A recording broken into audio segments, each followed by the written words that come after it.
केवल कुछ बातें कह के अपनी वाणी को विराम दूंगा कि इस देश के जनमानस ने, इस प्रदेश के जनमानस ने और इस पार्लियामेंट्री के जनमानस ने ये तय कर लिया है कि मोदी जी को फिर से तीसरी बार इस देश का प्रधानमंत्री बना। और ये अवार्ड सामने दीवार पर लिख दी गई है, हर कोई पढ़ रहा है इसको। और उसके पीछे कारण है, कारण ये है कि मोदी जी की क्रेडिबिलिटी। राजनीति में मैंने कहा ना, एक परसेप्शन होती है। तो मोदी जी की क्रेडिबिलिटी कहां से कहां तक पहुंच गई इन 10 वर्षों में। मोदी जी की विश्वसनीयता पूरा जनमानस विश्वास करता है। मोदी जी की विश्व व्यापक छवि, आज विश्व में कोई भी देश अपने देश की समस्या से यदि जूझ रहा है और उसको कोई रास्ता नहीं सूझ रहा कोई इस देश को, तो वो हसरत भरी निगाहों से यदि किसी की ओर देखते हैं तो नरेंद्र भाई मोदी की ओर देखते हैं। आज भारत का स्थान विश्व में कहां पहुंच गया है, इससे बड़ा उदाहरण कोई नहीं हो सकता। मोदी जी देश के प्रधानमंत्री बनने से पहले देश की इकोनॉमी 11वें स्थान पर थी पूरे विश्व में। 10 वर्षों का कमाल देखिए, आज हम 5वें स्थान पर आ गए। एक मिनट भाई साहब जरा। तो मोदी जी ने तो आपसे वादा किया है कि जो अगला कार्यकाल है, कि जो अगले 5 वर्ष आप मोदी जी को देंगे, ये इकोनॉमी तीसरे स्थान पर पहुंच जाएगी। इससे बड़ा काम और कोई नहीं हो सकता। देश की सुरक्षा की बात समझ लीजिए, चाहे वो बाहरी दबाव हो, चाहे वो आंतरिक दबाव हो, कोई समझौता नहीं। देश की संस्कृति की ओर देख लीजिए, चाहे वो बाहरी दबाव हो, चाहे वो आंतरिक दबाव हो, कोई समझौता नहीं। देश के विकास को देख लीजिए, देश के इंफ्रास्ट्रक्चर को देख लीजिए, कोई समझौता नहीं। मैंने सुरक्षा की बात की, देश की सुरक्षा की बात की। अब कांग्रेस की सरकार थी 4 से 14 तक। आपको याद होगा कि हमारे फौजियों के सर काट कर ले गए थे पाकिस्तानी। और इतनी कमजोर, इतनी शेकी, इतनी ट्रम्बल्ड गवर्नमेंट दिल्ली में बैठी थी श्रीमान मनमोहन सिंह जी के नेतृत्व की। वो केवल एक छोटा सा डोजियर पाकिस्तान को दे देते थे, और वो डोजियर भी बड़ी दीनहीन भावना से देते थे कि आपके फौजी हमारे फौजियों के सर काट के ले गए, बहुत बुरी बात है, आगे से ऐसा नहीं होना चाहिए। ऐसे ही बोलते थे वो। मोदी जी प्रधानमंत्री बने, पाकिस्तान ने हिमाकत की। उड़ी का कांड आपको याद होगा। हमारे सोए हुए वीर जवानों को जलाकर चले गए थे पाकिस्तानी टेररिस्ट। और 2 दिन के बाद देश के प्रधानमंत्री ने पूरे देश को संबोधित करते हुए कहा था कि इसका जवाब मिलेगा, बराबर जवाब देंगे। और 10 दिन के अंदर अंदर हमारे कमांडोज 5 किलोमीटर अंदर पाकिस्तान की सीमा में जाकर आतंकियों के अड्डे ध्वस्त करके सकुशल अपने देश को वापस आते हैं। ये है मोदी का भारत। विधायक श्री अर्जुन जी, श्री जय सिंह जी, मंडल के अध्यक्ष श्री महाराज कृष्ण बड़ियाल जी, मेरे बड़े पुराने मित्र उमेश वैद जी, गुप्ता साहब, पुरी साहब, एमपी जी, शिशु जी, मातृशक्ति, सीमा जी, महिला मोर्चा की अध्यक्षा है, नीतिमा नेहरू जी। आज तो आपके पास अब यही है ना, चुनाव में सोशल मीडिया देख रही है। और उपस्थित सारे सभी आदरणीय मित्रों, युवा मोर्चा के जिला के अध्यक्ष हमारे बीच में है, उनका स्वागत है। विनोद जी हैं, उनका स्वागत है। आज का ये कार्यक्रम थोड़ा लंबा कार्यक्रम है। मुझे लगता है कि 6 नुक्कड़ सभाएं पूरे चंबा में रखी गई है। तो मैंने भी ये तय किया था और हमारा जो वरिष्ठ नेतृत्व उसने भी ये तय किया था। और मेरी बहुत इच्छा थी कि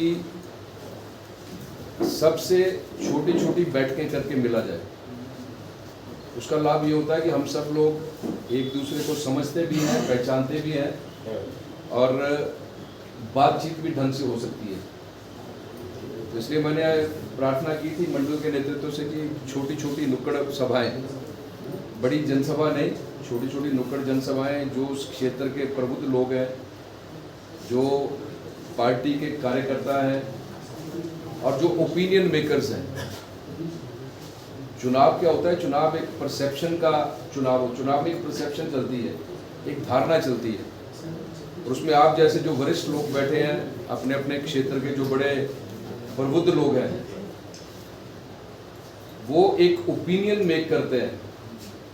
उस नाते मैं आज धन्यवाद करना चाहता हूँ मंडल अध्यक्ष जी का, नीलम जी का और बाकी सभी वरिष्ठ नेताओं का, कि आपने एक अच्छी नुक्कड़ सभा रखी है, ताकि और जितने अलग अलग समाज के जितने प्रबुद्ध जन हैं, आज मुझे ये सौभाग्य आपने प्रदान कर दिया कि मैं उनसे मिल सकूं, उनका आशीर्वाद ले सकूं, क्योंकि आप सबके पास अपने जीवन का एक लंबा अनुभव है।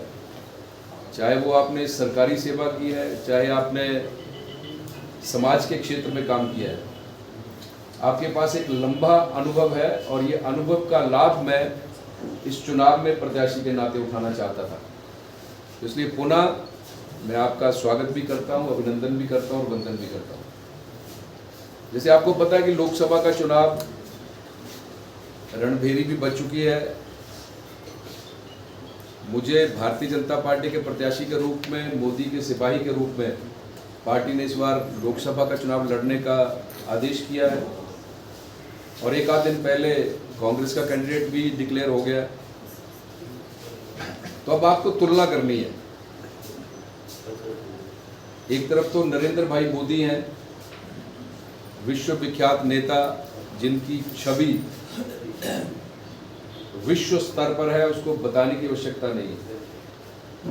और ये चुनाव जो है, वे चुनाव देश का चुनाव है, लोकसभा का चुनाव है। यदि देश का चुनाव है तो नरेंद्र भाई मोदी हमारे देश के प्रधानमंत्री हैं, और पिछले 10 वर्षों से वो प्रधानमंत्री के रूप में काम कर रहे हैं इस देश में। तो हम सबका धर्म बनता है कि नरेंद्र भाई मोदी ने जो पिछले 10 वर्षों में इस देश के लिए काम किए हैं, उन कामों को जनमानस के बीच में लेकर जाएं। इसलिए आज ये एक आपके चंबा शहर की एक नुक्कड़ सभा आयोजित की गई थी। अब मोदी जी की योजनाओं का यदि मैं बखान करना शुरू कर दूं तो मुझे लगता है कि आपको यहाँ 7 दिन बैठना पड़ेगा और मुझे 7 दिन बोलते रहना पड़ेगा। इतनी योजना है मोदी जी की।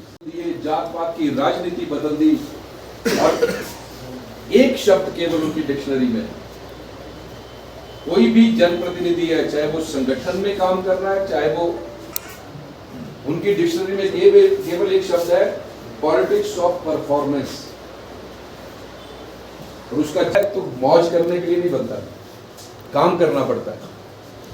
हर 15 दिन के बाद मंत्रियों को अपनी प्रोग्रेस रिपोर्ट देनी पड़ती है प्रधानमंत्री जी को।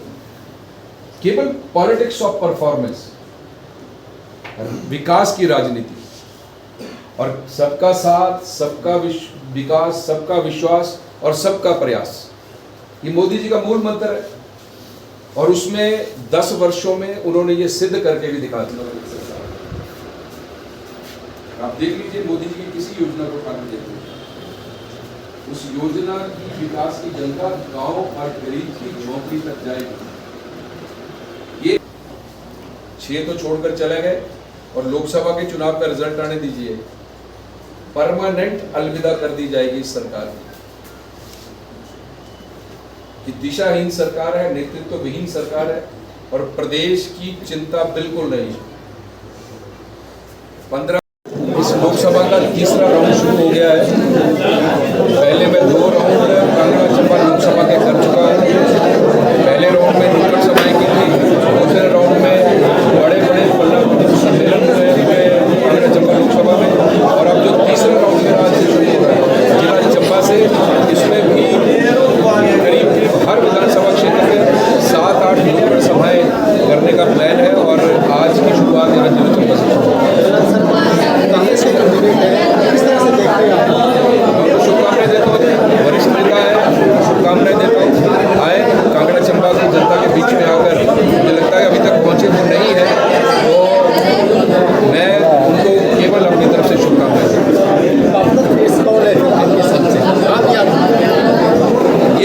जनता जनार्दन करती है। ये निर्णय आप सामने जो मुझसे ये प्रश्न पूछते हैं, ये निर्णय आपको करना है। और सबसे बड़ा निर्णय 4 तारीख को जब रिजल्ट निकलेगा, तब प्रदेश की इस लोकसभा की जनता जनार्दन, जिसे मैं अपना भगवान मानता हूँ, वो ये निर्णय करेगा। किस तरह का समर्थन मिल रहा है सर भाजपा को? जबरदस्त समर्थन मिल रहा है। जनता के चेहरे पे जो मैं तेज देख रहा हूँ और जो कार्यकर्ताओं के चेहरे पे तेज जुनून, जज्बा और कुछ भी कर गुजरने की जो मैं ललक देख रहा हूँ, उसको देखते हुए मैं ये बता सकता हूँ पिछले 1.5 महीने के अपने अनुभव से कि जनता ने मन बना लिया है, जनता ने ये तय कर दिया है और ये दीवार पर इबारत लिख भी दी गई है कि नरेंद्र भाई मोदी फिर से तीसरी बार इस देश के प्रधानमंत्री बनेंगे। और यहाँ कांगड़ा जपा लोकसभा से मोदी के सिपाही राजीव भारद्वाज को बहुत अधिक जन समर्थन से जिताकर दिल्ली भेजने वाली है जनता जनार्दन। नुक्कड़ सभाओं के दौरान आप विभिन्न संस्थाओं के प्रतिनिधियों से भी मिल रही हैं, तो क्या इसका रिस्पॉन्स किस तरह का मिलेगा? हाँ, ये लोग ओपिनियन मेकर्स होते हैं जी। आज मेरा बड़ा सौभाग्य है कि चंबा के शहर में हर संस्था के जनप्रतिनिधि मुझे आज आशीर्वाद देने के लिए आए थे। उनके साथ अलग से बैठ के चर्चा की है और उन्होंने हमें विश्वास दिला दिया है कि मोदी जी को तीसरी बार देश का प्रधानमंत्री बनाना है और आपको जिताकर चंबा भेजना है। क्योंकि ये लोग ओपिनियन मेकर्स हैं, ये लोग परसेप्शंस क्रिएट करते हैं, तो इनका बहुत अधिक आशीर्वाद हम सबको मिलेगा। सर, एक विशेष सूचना